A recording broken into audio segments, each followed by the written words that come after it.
Soy la condesa sangrienta. Mi goce es mi condena.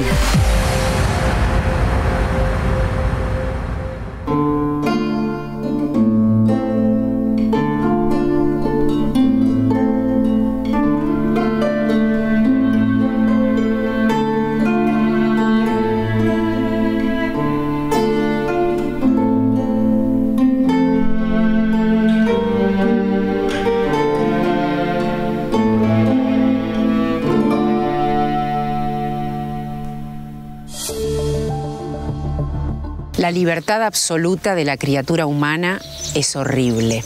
Así describe Alejandra Pizarnik el destino de su condesa sangrienta, porque en realidad ya hay varias condesas sangrientas en la historia, no solo de la literatura, porque otra escritora surrealista francesa, anterior a Alejandra, escribió La condesa sangrienta. Se trata de Valentine Penrose. Este libro llega a manos de Pizarnik y realmente siente el impacto no solo del libro de Penrose, sino de la condesa verdadera, una húngara que en los años 1600 se bañaba en sangre de jóvenes muchachas creyendo que de esa manera obtenía la juventud.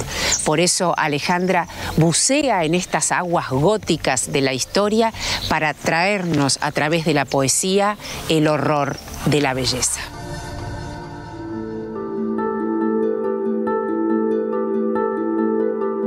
La condesa sangrienta es un texto único de Alejandra Pizarnik, casi inclasificable. Se trata de un relato gótico, poético, ensayístico, sobre una condesa despiadada y desesperada, llamada Erzsébet Báthory, que vivía delante de un espejo sombrío con la esperanza de mantenerse bella, remojándose en sangre de jóvenes prisioneras cautivas en su castillo medieval. El libro cuenta con 11 capítulos titulados de sugerente manera: La Virgen de Hierro, Muerte por agua, La fuerza de un nombre, Magia negra, y a cada uno le corresponde un epígrafe de un autor predilecto de Pizarnik: Sade, Artaud, Baudelaire, Octavio Paz.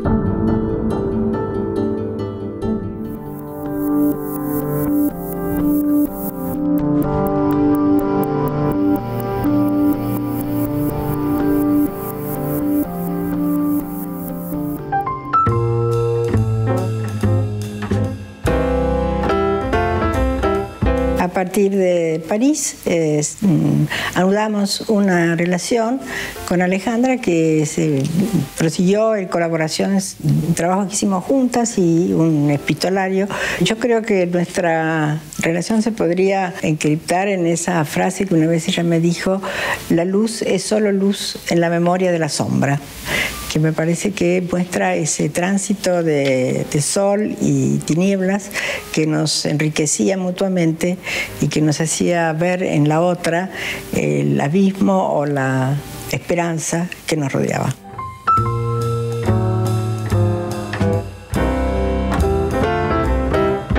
Ivonne, qué alegría estar aquí contigo para conocer un personaje raro de Alejandra, que es este personaje que en realidad ni siquiera es de ella, es una transmutación a través de una lectura. Pero, ¿qué es lo que puede haberle atraído tanto del libro de Valentine Penrose? Sí. Por supuesto, sobre todo el personaje, ¿no? Bueno, yo creo que hay muchos rasgos que identifican a Alejandra con la condesa. Hay gente que ha dicho incluso que es el autorretrato definitivo de Alejandra, es la condesa, lo cual a mí me parece que lleva un poco lejos, porque la verdad es que es un personaje en muchos aspectos siniestro, repulsivo, etc. Y no era así, por cierto, Alejandra. Alejandra tenía a veces un costado maligno, como muchas veces en el mundo literario, de destrozar a una persona con una crítica, etc. Pero nunca le veías esa crueldad desatada, esa crueldad patológica de la condesa. Pero lo que sí hay es el miedo a envejecer. El miedo a envejecer es propio de Alejandra, y la verdad es que uno además no se imagina a Alejandra vieja. Yo pienso que hubiera sido Alejandra a los 60 años, hubiera sido terrible. Porque el grado de intensidad con que ella vivía era invivible a través del tiempo, a través de una cierta cantidad de años. Eso no se podía sostener, no se podía mantener. Y ella tenía mucho la obsesión de no ser ya joven. Cuando empieza a darse cuenta de que llegada a una cierta edad, sus gracias ya no causan tantas gracias porque ya ha dejado de ser adolescente, ha dejado de ser muy joven, etcétera, etcétera, se angustia mucho y eso está muy reflejado en el diario. La otra cosa es el miedo a la locura, que está muy presente en la condesa, la melancolía que la une. Entonces, esas son las características que me parece que confluyen en Alejandra y en la condesa. La condesa de Pizarnik proviene de una lectura que la conmocionó. El relato histórico de la escritora francesa Valentine Penrose, titulado originariamente así, La condesa sangrienta. 2 libros de igual nombre que refieren a una misma leyenda, la de Elizabeth Bathory, condesa cruel y lujuriosa que padecía el mal del siglo XVI, la melancolía. Como no encontraba remedio, seguía los consejos de su hechicera Darbulia, quien creía en los poderes reconstituyentes del fluido humano. Según Pizarnik, la condesa estaba inmersa en un terrible erotismo de piedra, nieve y murallas. El relato es tan bello como revulsiva su historia.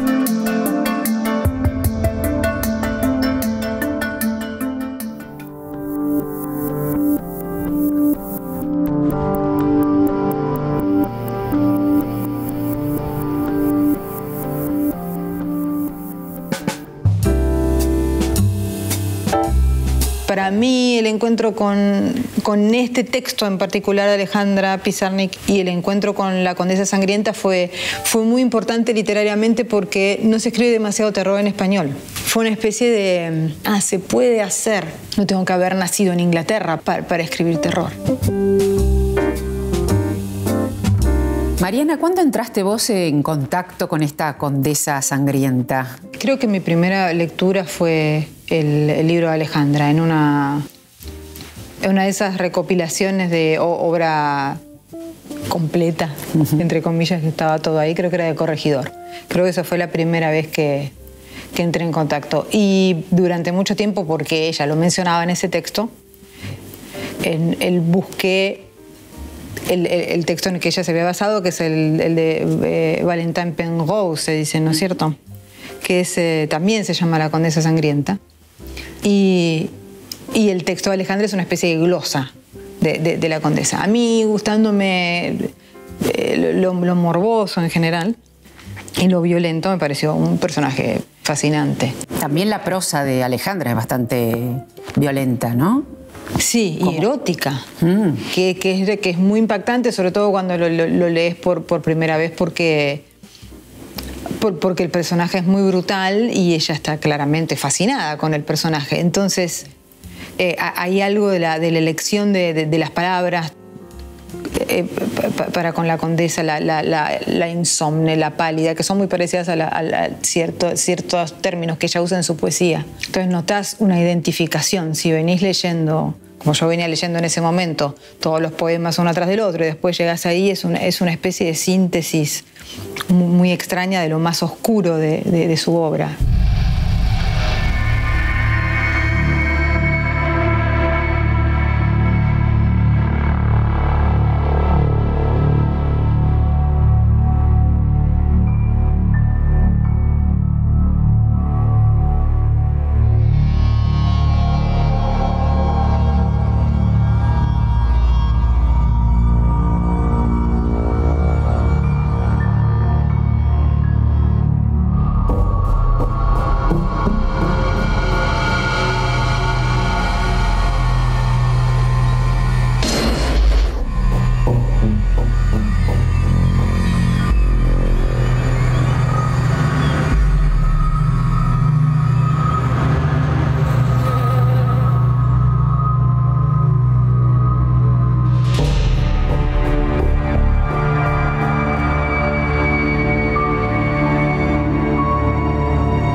No se sabe si es una glosa, si es un... Ella misma lo llama ensayo y artículo, otros lo llaman nouvelle, otros lo llaman...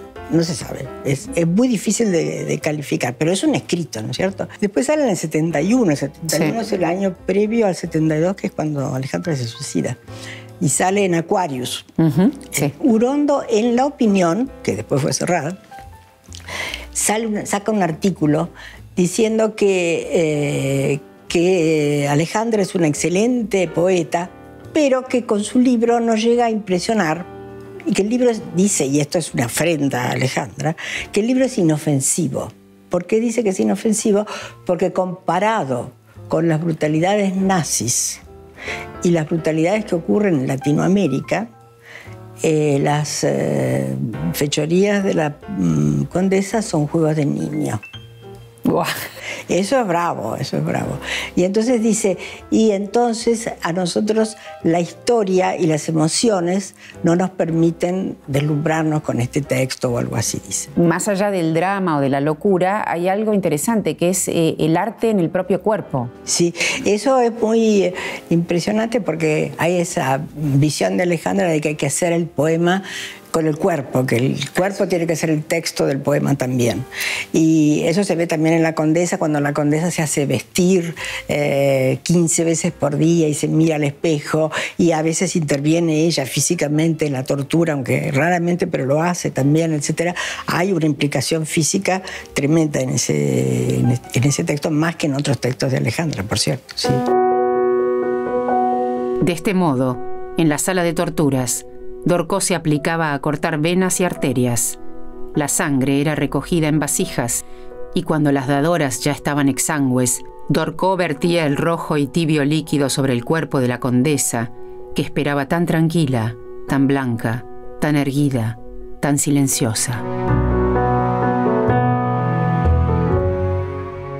¿Cómo es Erzsébet Báthory, esta condesa sangrienta, ya convertida en personaje de ficción, ya nacida por escrito? Entre lo que se recoge de los testimonios y lo que probablemente muchos de ellos hayan sido exagerados también, y lo que después entre la cultura popular, que la empieza a asociar al vampirismo sin demasiado motivo, digamos, ¿no? Pero bueno, hay sangre y búsqueda de juventud eterna, pum, pum.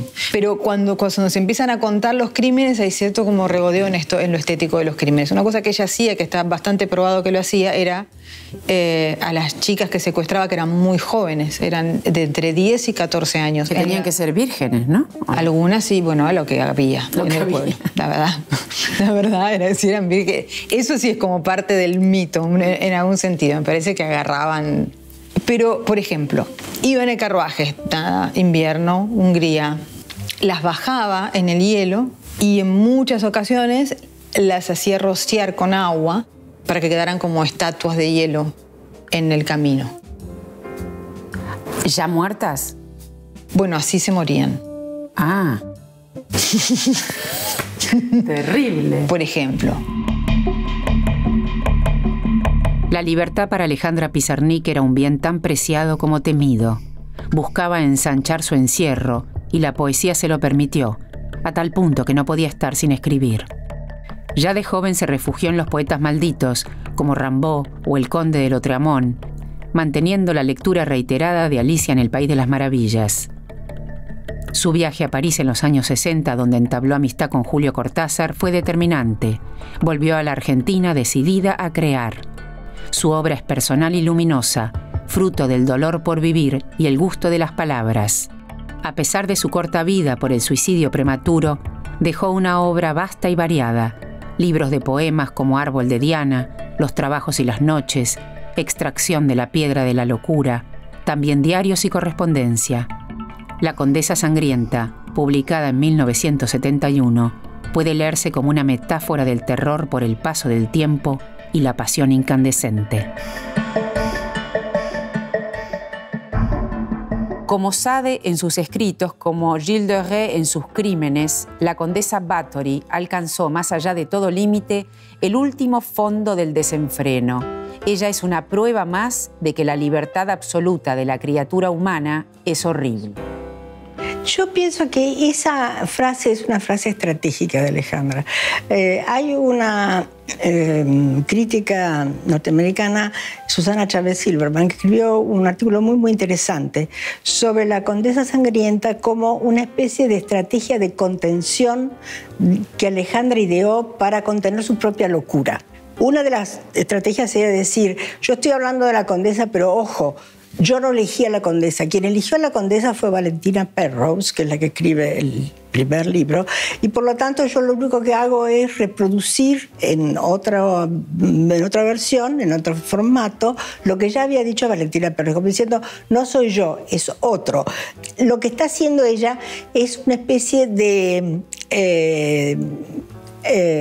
apaciguamiento del lector sospechoso que puede tener y diciendo vamos a observar este escenario como si fuéramos voyeurs, como si fuéramos veedores, somos espías, dice Silvia Molloy, espías que están mirando esta escena espantosa sin, de alguna manera, implicarse demasiado en ella. Hay algo muy interesante que también forma parte de la contención, es que toda esa sangría horrenda que ocurre alrededor es mirada por la condesa como con una especie de coraza de impasibilidad.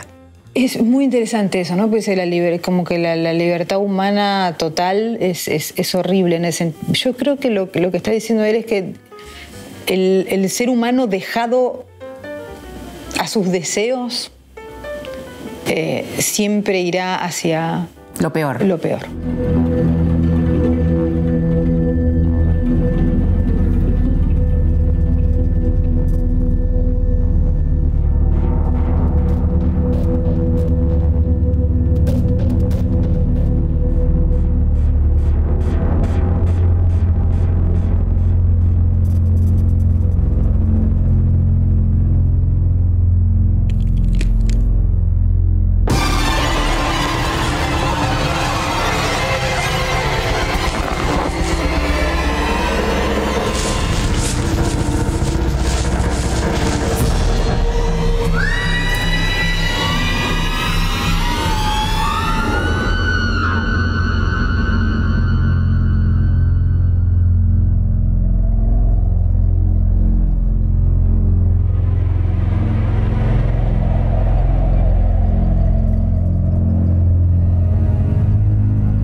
Ella tenía como una especie de pasión de escritura y cuando no podía escribir venían las grandes crisis. Era una mujer como muy encerrada y que va poco a poco como asfixiándose en ese mundo de escritura, sobre todo cuando la escritura se vuelve como una especie de empalizada de silencio porque no le llega el lenguaje con el cual ella quiere perforar el lenguaje mismo. Y mucho yo creo que el final de su vida tiene que ver con esa impotencia con que se encontró, que es una impotencia a la vez física y mental, digamos, ¿no? En eso era muy... aparte de eso, y hay otro tema que también es confluencia de la condesa con Alejandra, es que en un momento dado ella dice, corrían rumores acerca de la homosexualidad de la condesa, pero no se sabía si era realmente algo instintivo en ella o ella consideraba como una especie de derecho que tenía de experimentar lo que se le ocurriera, porque dada su jerarquía ella podía hacer con su libertad lo que quisiera. Y mucha gente lo traslada a su propia incertidumbre con respecto a su sexualidad. No incertidumbre, es decir, Alejandra además, hay mucho escrito sobre el lesbianismo de Alejandra y también con respecto a la condesa sangrienta. Y Alejandra en las últimas páginas de su diario habla mucho contra el lesbianismo militante. Es muy compleja la historia. Ella es bisexual, tiene relaciones con hombres y con mujeres. En la condesa no se sabe, hay un personaje que aparece que es una especie de travesti y no se sabe bien, y ella es casada, está casada, y una de las cosas con un guerrero, además. Con un guerrero, y se dice que una de las posibles causas de su patología es que su marido la abrazaba cuando venía de las guerras, envuelto de olor a sudor a caballo y a sangre, y que eso ya ella la estimulaba para todo lo que luego ocurre después. Se habla de la melancolía, se habla del incesto, etc. Se habla de una cantidad de rasgos que pueden de alguna manera disculparla del punto de vista de que no se trata de una persona normal, sino de una persona aquejada de males psiquiátricos irremediables, digamos. ¿Cómo abolir la soledad? Llenando los sombríos recintos con niñas de buenas familias, a las que en pago de su alegre compañía, la condesa les daría lecciones de buen tono, les enseñaría cómo comportarse exquisitamente en sociedad. 2 semanas después, de las 25 alumnas que corrieron a aristocratizarse, no quedaban sino 2. Una murió poco después, exangüe. La otra logró suicidarse. En relación a la juventud, ¿no? El deseo de perpetuarse joven, también la condesa sangrienta es un personaje muy actual. Claro. ¿Mm? Sí. Digo, tiene un recurso un poco complicado, ¿no? Pero... Tiene un recurso un poco complicado, pero tiene un par de cosas como así, la fe irracional en los tratamientos, digamos. Eso es muy actual. Tenía un espejo ella también. Y hay algo como del uso de la sangre como crema, por decirlo bestialmente, ¿no? Pero en serio. Y ella, incluso cuando uno en ambos libros está, y bueno, y más allá de que esté en los libros o no, hay algo del mito. Ella se veía más tersa.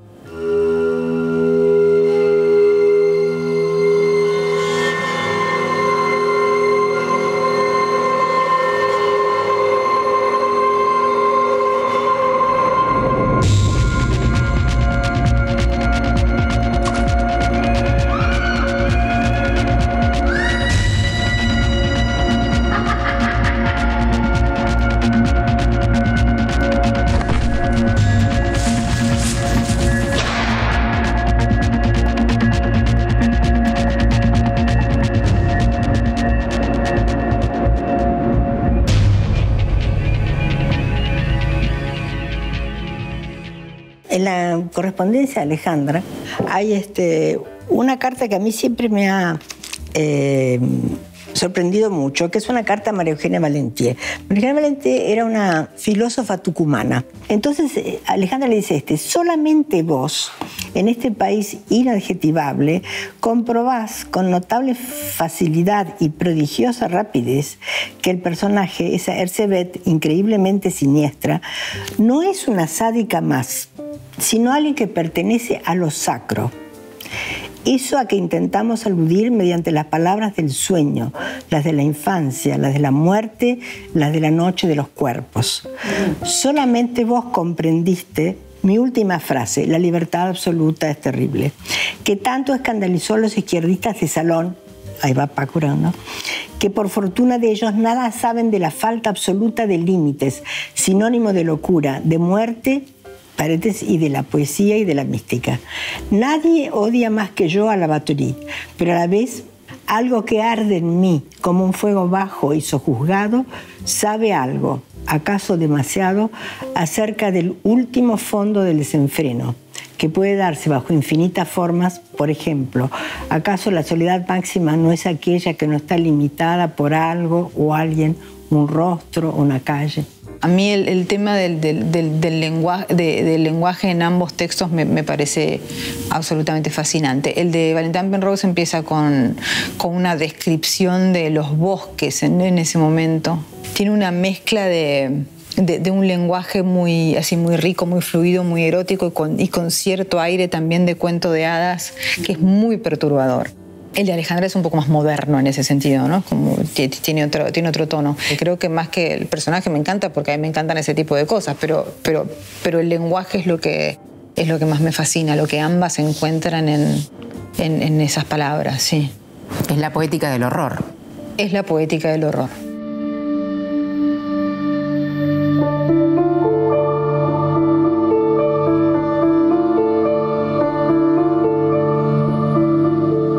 La condena de la condesa es haber nacido doblemente por escrito. Aún se la siente aullar, encerrada para siempre en las páginas de los libros.